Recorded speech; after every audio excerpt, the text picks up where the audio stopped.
பிறக்க முடியாததை பிறக்க வைப்பார்.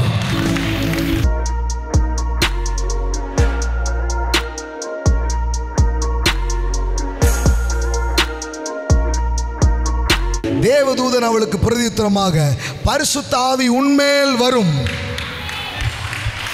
இருக்கீங்களா? ஆமென். உன்னதமானவருடைய பலம் உன்மேல் நிழலிடும். ஆதலால் உன்னிடத்தில் பிறக்கும் பரிசுத்தம் உள்ளது தேவனுடைய குமாரன் என்னப்படும். பிறக்க முடியாததை பிறக்க வைப்பார். ஆமென்.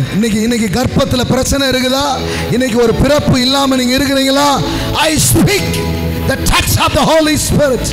ஆவியானவர் உங்கள் கர்ப்பங்களை தொடட்டும், உங்கள் சரங்களை தொடட்டும். அவர் பிறப்பிக்கிறவர், அவர் பிறப்பிக்கிற ஆவியானவர், பெற முடியாததை பெற வைக்கிறவர். அவருக்கு பேர் என்ன தெரியுமா? பெறச் செய்கிறவராகிய நான் பெற செய்யாமல் இருப்பேனா? பிரசவிக்க பண்ணுகிற நான் பிரசவத்தை தடுப்பேனா? வாங்கிக்கோங்கயா. இன்னைக்கே மலட்டு கர்ப்பங்கள் திறக்கப்படட்டும். இதுவரைக்கும் செயல்படாத உறுப்புகள் செயல்படட்டும். இதுவரை திறக்காத காரியங்கள் திறக்கப்படட்டும். ஆமென்.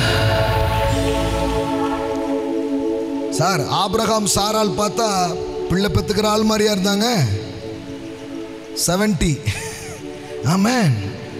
ஆனா ஆவியானவர் உள்ள வந்தா 100 வயதுல சாராளுக்கும் ஆபிரகாமுக்கும் ஆமென் bless you ஆமென் பிறக்க வச்சார்.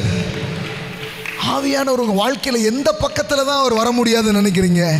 எந்த பக்கம் திரும்பினாலும் the fellowship of the Holy Spirit. Amen.